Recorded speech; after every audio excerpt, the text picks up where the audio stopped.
नमस्कार दोस्तों, आप सभी का एक बार फिर से स्वागत है हमारे YouTube channel online group study में। आज हम बात करने वाले हैं दो चर राशियों का रैखिक समीकरण। आज पढ़ना है हमें दो चर राशियों का रैखिक समीकरण, क्लास 10th का लेसन 3, जिसमें हम पढ़ने वाले हैं दो चर वाले रैखिक समीकरण युग्म। न्यू बुक के हिसाब से पढ़ना है। चैप्टर 3 है जो है, इसमें पढ़ना है दो चर वाले रैखिक समीकरण। दो चर वाले, सबसे पहले देखें चैप्टर, जो आपका अध्याय है, अध्याय वो है आपका 3। लेसन का नाम मैं पहले ही बोल चुका हूं, दो चर वाले रैखिक समीकरण। दो चर वाले रैखिक समीकरण के बारे में पढ़ना हमें। दो चर वाले रैखिक समीकरण, सबसे पहले हमें पता होना चाहिए चर और अचर क्या है। चर और अचर, what is the difference between चर एंड अचर, मतलब कि दोनों के बीच में अंतर पता होना चाहिए कि चर क्या है और अचर क्या है।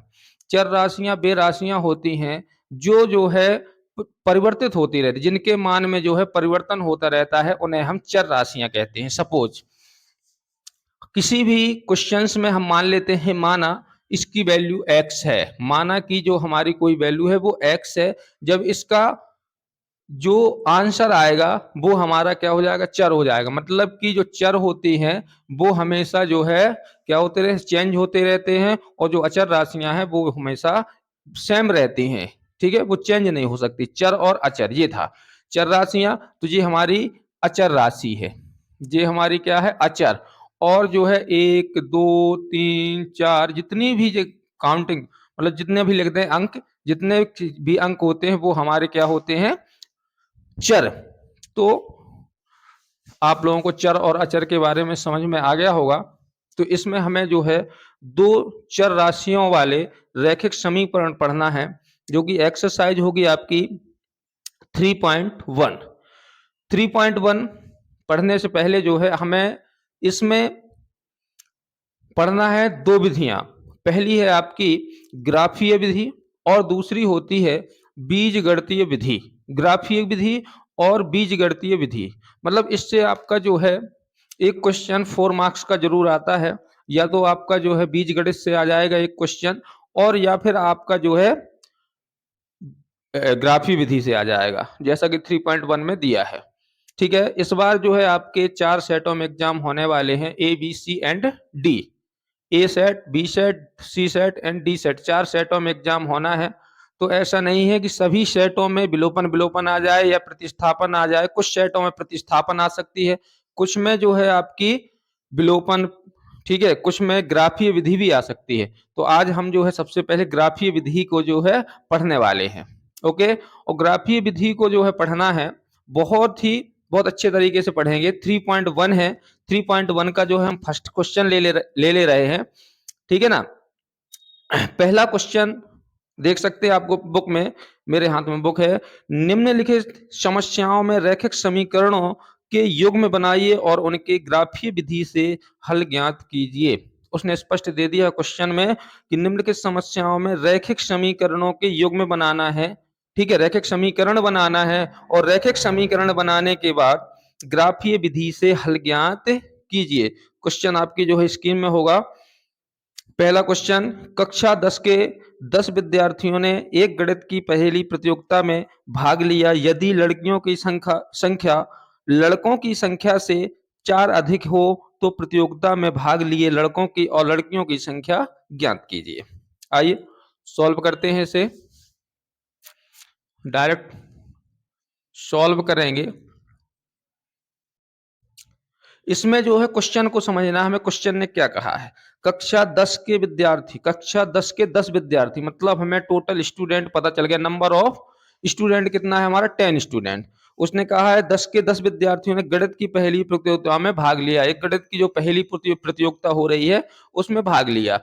तो हमें जो है कोई भी एक चर मान लेना है। तो मैं मान लूंगा, माना कि अब हमें इसमें जो है ना तो लड़कों की संख्या पता है ना लड़कियों की संख्या पता है, केवल पता है तो हमें ये पता है कि 10th के विद्यार्थियों ने जो है 10th के 10 विद्यार्थी हैं, मतलब 10वीं के 10 विद्यार्थी हैं। ना तो ये क्लियर है बुक में कि कितने बॉयज हैं और ना ये पता है कितनी गर्ल्स हैं। तो हम मान लेंगे माना लड़कियों की संख्या, सॉरी, माना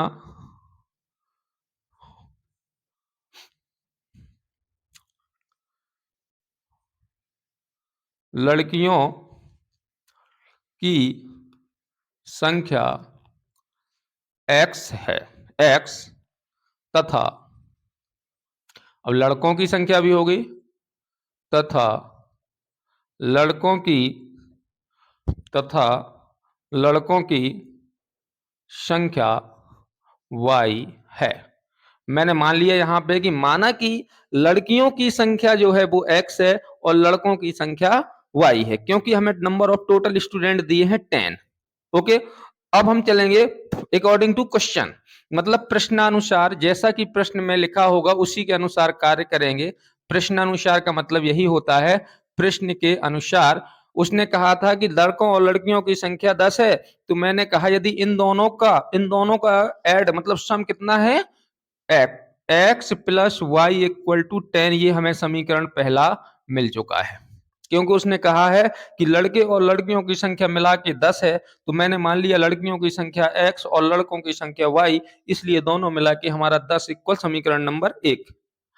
फर्स्ट कंडीशन लग चुकी है। दूसरी कंडीशन, यदि लड़कियों की संख्या लड़कों की संख्या से 4 अधिक है, समझना, उसने क्या कहा है, पुनः प्रश्नानुसार, पुनः प्रश्नानुसार, एक बार फिर से प्रश्न के अनुसार, सेकंड जो है आपकी शर्त रखी उसने कि लड़कियों की संख्या लड़कों की संख्या से 4 अधिक है, तो भैया ये लड़कियों की संख्या है और ये लड़कों की संख्या है। हमें दोनों को इक्वल करना है। क्या करना है? इक्वल। यदि दोनों को इक्वल करना है तो लड़कियों की संख्या है, उसने कहा है कि लड़कियों की संख्या लड़कों की संख्या से 4 अधिक है, मतलब लड़कियां 4 अधिक है किससे?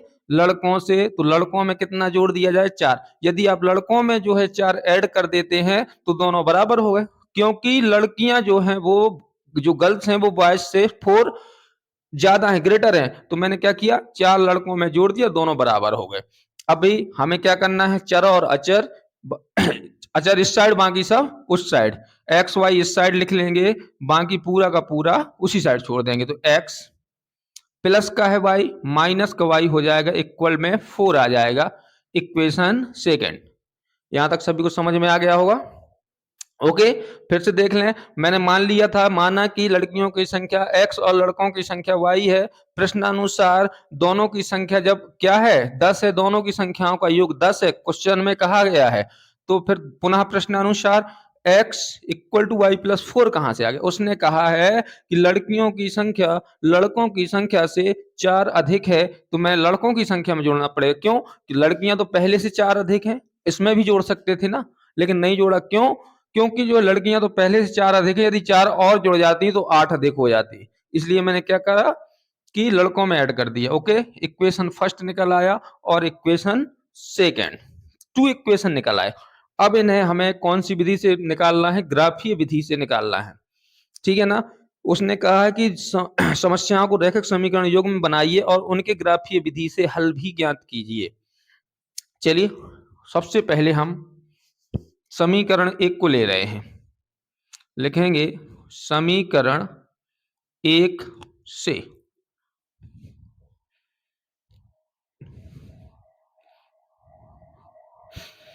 समीकरण 1 से जो हमारा समीकरण 1 है वो दे रखा है x plus y equal to 10। x plus y equal to 10 दिया है, मतलब कि हमें x plus y equal to 10। तो हम यहाँ पे जो है y की वैल्यू कुछ भी मान लेंगे, जो तुम्हारी इच्छा हो, 0 1 2 3 4 5 6, जो भी इच्छा हो वो आप मान सकते हैं। तो मैं यहाँ मान लूंगा कि हम जो है y इक्वल टू 0 रखेंगे। y इक्वल टू 0 रखने पर मैं बताऊंगा आगे क्यों रख रहे हैं। y इक्वल टू 0 तो x ज्यों का त्यों प्लस 0 इक्वल टू 10, तो x इक्वल टू 0 हट गया तो 10। एक हम इसमें जो है बना लेंगे यहाँ पे, कहीं पे भी, यहाँ बना ले रहा हूं, दिख रहा होगा। ठीक है, ये हमारा x है और y है। जब हमने y की वैल्यू 0 रखी तो हमारी x की वैल्यू 10 आ गई। ओके, जब हमारी जो है x की वैल्यू हमने कितनी, y की वैल्यू 0 रखी तो x की वैल्यू 10 आ गई। अब हम क्या करेंगे, y इक्वल टू एक बार 1 रख के देखें, जितनी मर्जी उतना रख सकते हो, गलत नहीं होगा। y इक्वल टू 1 इसी में रखना, इसी समीकरण में। तो x plus 1 equal to 10, x equal to 10, इसको ट्रांसफर करेंगे, पक्षांतर करेंगे तो 1, x इक्वल टू 9। यदि हम y की वैल्यू 1 रखते हैं तो 9 आएगा। ये हमारे निर्देशांक दिए हैं, सीधी बात है, निर्देशांक x और y। ओके, आगे जरूरत पड़ेगी। चलिए, अब जो है हमें जो है फर्स्ट स्थिति से x और y की वैल्यू दोनों की हमने निकाल ली है। इसी प्रकार से हम जो है सेकंड इक्वेशन से भी x और y की वैल्यू ही निकालेंगे। तो यहां पे लिखेंगे समीकरण समीकरण 2 से। समीकरण 2 क्या कह रहा है, x minus y equal to 4। x minus y equal to 4 कह रहा है। चाहे तो आप पहले से इसको y को ट्रांसफर करके रखें, x equal to 4 plus y कर सकते हैं आप। क्लियर है इतनी बात। y की वैल्यू रखने में सहूलियत होगी और कुछ नहीं है, बाद में ट्रांसफर कर लें तो भी वही आंसर आना है, पहले से ट्रांसफर कर लो तो भी आंसर वही आने वाला है।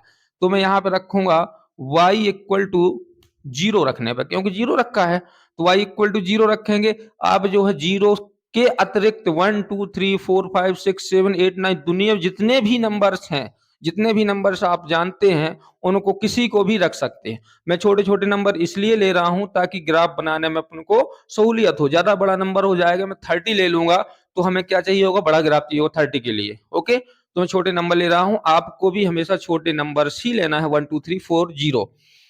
तो x इक्वल टू किसकी जगह रखना है, हमें y की वैल्यू 0 रखनी है, y की जगह ही रखेंगे। तो 4 प्लस y की जगह 0, तो x इक्वल टू 4 में 0 को ऐड करोगे तो आपका आंसर जो है 4 ही आने वाला है। ओके, इसको भी जो है साइड में लिख लेंगे, कितना रखा और कितना आया। चलिए, यदि आप y की वैल्यू 0 रखते हैं तो x हमारा 4 आएगा। क्लियर है इतनी बात। अब हम y इक्वल टू कितना रख लेंगे, 1। तो y इक्वल टू 1 रखा तो रखो भाई x equal to 4 plus 1, x equal to हो जाएगा 5। तो हमारा जो है जब हमने 1 रखा तो 5 आया। मतलब हमें जो है समीकरण 1 से कुछ निर्देशांक मिल गए और समीकरण 2 से भी कुछ दो दो निर्देशांक मिल गए। इसके बाद हम जो है ग्राफ में देखेंगे। ओके, ग्राफ में देखेंगे, यदि ग्राफ में दोनों रेखाएं, पहले से बता दूं, दोनों रेखाएं एक दूसरे को प्रतिच्छेद करती हैं, ठीक है, जहां पे प्रतिच्छेद करेंगी वही हमारा आंसर होगा। तो आइए हम जो है यहाँ पे देखते हैं, जैसा कि आपने जो है अभी दो इक्वेशंस सॉल्व किए हैं। मैं आपको इसमें दिखाई दे रहा हूं कौन कौन से दो इक्वेशंस आपने जो सॉल्व किए हैं। वो है x plus y equal to 10, मतलब कक्षा 10वीं के 10 विद्यार्थी थे, इसको आपने सॉल्व किया तो x की वैल्यू 10 आई, y की 0 रखने पे जब अपन ने y की 1 रखी तो 9 आई। इसी प्रकार से सेकंड इक्वेशन की रखी थी। तो हम अब समझते हैं जो है ग्राफ के माध्यम से। ये मैंने एक ग्राफ ले लिया है, ग्राफ में जो है किस प्रकार से इसको सॉल्व करते हैं। चलिए, हम इसमें जो है कोई भी दो अक्ष ले लेंगे, सॉरी x अक्ष और y अक्ष लेने वाला हूं मैं। ठीक है, दो अक्ष x और y, इसमें लेंथ का विशेष ध्यान देना, 9 और 10 है। ठीक है, तो अपन जो है एक लाइन ड्रॉ कर लेंगे। याद रखना है कि लाइन जो है हमारी कैसी होनी चाहिए, बिल्कुल सीधी होनी चाहिए। ठीक है, ये हमारी y अक्ष की लाइन हो गई और एक हमें चाहिए x अक्ष के लिए। ठीक है, तो ये मैंने जो है x अक्ष की लाइन ले ली, ये हो गई x अक्ष। ओके, तो ये हो गया मेरा x अक्ष और ये हो गया हमारा y अक्ष। इसको नाम भी दे देंगे x अक्ष और इसको दे देंगे y अक्ष। ठीक है, चलिए, यहाँ पे मूल बिंदु होता है जिसके निर्देशांक 0 होते हैं, ठीक है, चाहे वो x पे हो या y पे। तो यहाँ पे अपना आ जाएगा 1, यहाँ पे हो जाएगा अपना 2, ये हो जाएगा 3, 4, 5, 6, 7, ये हो जाएगा अपना 8, 9 और ये हो जाएगा 10। ठीक है, इसी प्रकार से y अक्ष में ये हो जाएगा 1, 2, 3, 4, 5 और 6, 7, 8, 9 और ये पूरे 10। क्लियर है? इसके बाद अभी अपन को x की वैल्यू दी है 10। x की वैल्यू कितनी दे रखी है? 10। देख भी सकते हैं कि x की वैल्यू जो है हमें x की वैल्यू कितनी दे रखी है? 10 दे रखी है। देखें, x की वैल्यू 10 और y की वैल्यू 0, मतलब हमें निर्देशांक दिए हैं 10 और 0, x अक्ष पे 10 और 0। ठीक है, तो x अक्ष पे मैं 10 चेक करूंगा कि 10 कहाँ पे है, तो x अक्ष पे हमारा 10 ये दिया है, ठीक है, और y अक्ष पे 0, 0 से 10, ठीक है, ये पॉइंट यहाँ पे एक मार्क कर लिया, 0 से 10। फिर दिया है हमें x अक्ष पे 9, तो x अक्ष पे 9 जाना है, y अक्ष पे कितना जाना है? 1, तो ये है इसी के सामने 1 और 9, तो यहाँ पे हम जो है मार्क कर देंगे। ठीक है, ये हमने मार्क कर दिया, ये हमारा इक्वेशन फर्स्ट हो गया। इक्वेशन फर्स्ट की जो लाइन है इसको ड्रॉ कर लेंगे, बिल्कुल सीधी होनी चाहिए लाइन, ठीक है, नहीं आंसर आपका जो है गलत हो सकता है। मैं इस लाइन को जो है ड्रॉ कर दूंगा, तो ये हो गई मेरी लाइन ड्रॉ। ठीक है, इसके निर्देशांक यदि लिखना चाहें तो यहाँ पे जो मुझे निर्देशांक इस पॉइंट पे मिले थे वो मिले थे, मैं पेन से लिखे दे रहा हूँ, 10 और 0 था, और जो मुझे अगला बिंदु मिला है, अगला बिंदु यहाँ पे मिला था, इसके जो निर्देशांक हैं वो हैं भैया कितने? 9 और 1। ठीक है, अब इक्वेशन फर्स्ट, ये हमारा जो इक्वेशन था, ये इक्वेशन था x plus y equal to 10। ठीक है, अब इसके बाद जो है हमें दूसरे इक्वेशन दिया है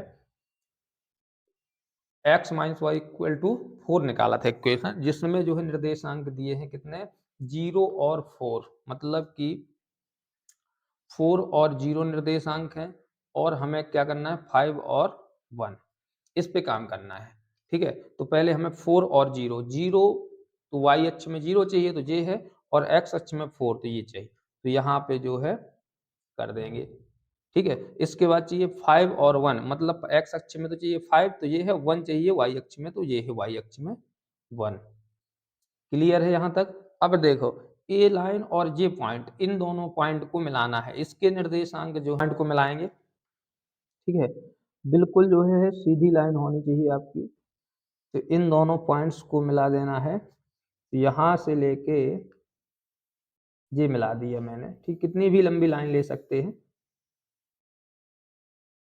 ठीक है, तो ये मैंने लाइन खींच दी, तो अब निर्देशांक लिख देंगे, ये था अपना कितना? 4, x अक्ष को पहले लिखेंगे फिर 0। ठीक है, इसके निर्देशांक थे अपने 5 और 1, और जो इसका इक्वेशन था वो था भैया, ये इस लाइन का इक्वेशन है x minus y equal to 4। अब मेन चीज, अब हमें लड़कियों और लड़कों की संख्या निकालनी थी, तो जहां पे जो है कट है, जहां पे काटा है, उसमें देखो यहाँ पे जो है y अक्ष पे मिला दो इसको। ठीक है, और यहाँ से एक बिंदु जो है इसने इसको काट दिया, मतलब कि यहाँ पे हमें जो निर्देशांक मिले वो मिला 3, सॉरी पहले 7 लिखेंगे, 7 और 3, पहले x अक्ष को लिखेंगे तो x अक्ष पे 7 पे काट रहा है और y अक्ष पे 3 पे, तो लिख देंगे अतः, क्या लिख देंगे? इसका जो आंसर होगा लास्ट में यहाँ आप लिख देंगे, माना की जगह अतः लड़कियों की संख्या, लड़कियों की संख्या बराबर, लड़कियों की संख्या को हमने क्या माना था? x माना था, तो इसमें निर्देशांक हमारे मिले हैं 7 और 3, मतलब x और y होता है निर्देशांक, तो x जो है मान लेंगे 7 तथा लड़कों की संख्या